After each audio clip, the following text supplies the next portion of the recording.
Hello tout le monde! Alors aujourd'hui je vais vous montrer comment faire le poisson au four. Personnellement j'aime beaucoup cette recette, j'ai eu à le faire assez souvent à la maison. Alors c'est un plat très facile à faire, vous verrez, un plat nourrissant, digeste. Pour ceux qui n'ont pas le temps de passer de longues heures en cuisine, franchement c'est la recette idéale. Donc pour ça nous aurons besoin de poisson et de légumes. Alors il faudra des oignons, de l'ail, de la tomate, du poivron. J'ai rajouté ici de l'aubergine, mais vous n'êtes pas obligé. Après, mettez les légumes que vous avez envie de mettre. Donc pour commencer, je mets un généreux filet d'huile d'olive sur mon plat qui va au four.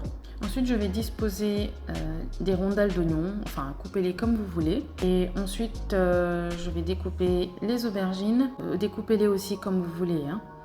Et je les dispose sur les oignons. Alors ce que je vais faire ici, c'est que je vais enfourner entre 15 et 20 minutes. Donc je vais passer au four un petit peu, histoire de caraméliser. Donc vu que c'est du poisson en plus, la cuisson ne sera pas très longue. Donc je préfère commencer d'abord par la cuisson des oignons et des aubergines, pour faire ressortir un petit peu le goût. Et ensuite, entre-temps, donc, je vais découper les poivrons, les tomates et aussi les oignons verts. Puis, une fois donc je suis plus ou moins satisfaite, je vais disposer les poissons par-dessus et mettre tous les autres légumes. Ensuite, je vais assaisonner.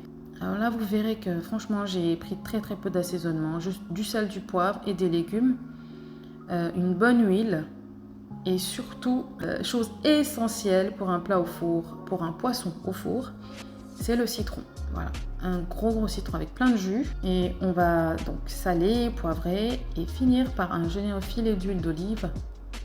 Ensuite, on va enfourner pour 20 minutes, 25 minutes à 200-210 degrés, on va dire. Alors, entre-temps, j'ai ciselé de l'aneth.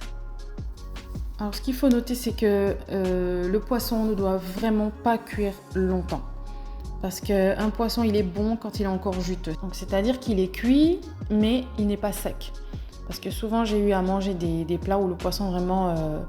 et là, pour le coup, il était vraiment mort, quoi. C'était super sec. Et ce qui fait justement, ce qui donne du goût quand on mange du poisson, c'est qu'il est encore un petit peu juteux. Voilà, pareil pour les grillades. Donc, faudra éviter de prolonger la cuisson. C'est la raison d'ailleurs pour laquelle j'ai voulu roussir légèrement les oignons et les aubergines au début. Donc pareil pour les légumes, il ne s'agit pas de cuire très longtemps les légumes. On veut quand même garder ce côté un petit peu frais et des légumes croquants. Donc voilà, ça c'est un plat avec une cuisson quand même assez rapide. Et donc c'est l'eau des légumes donc, qui apportera ce liquide donc, qui va se mélanger avec ces arômes, qui fera une sorte de jus, une sorte de sauce avec lequel donc, on pourra accompagner le riz. Alors je vous avais dit de rester jusqu'à la fin parce qu'il y a un petit bonus qui va rehausser un petit peu le plat. Alors il s'agit d'une huile piquante, voilà, fait maison. Bon, c'est très simple à faire. En général, je prends de l'ail râpé, mais là du coup j'ai été pressée. Donc j'ai pris de l'ail en poudre, du piment en poudre, du sel, de l'huile d'olive et voilà, vous avez votre huile piquante. Alors cette huile va relever le goût du plat et j'ai choisi d'en mettre un petit peu sur le poisson. Voilà, j'espère donc que vous allez reprendre ce plat à la maison. Je vous dis à bientôt pour une prochaine recette.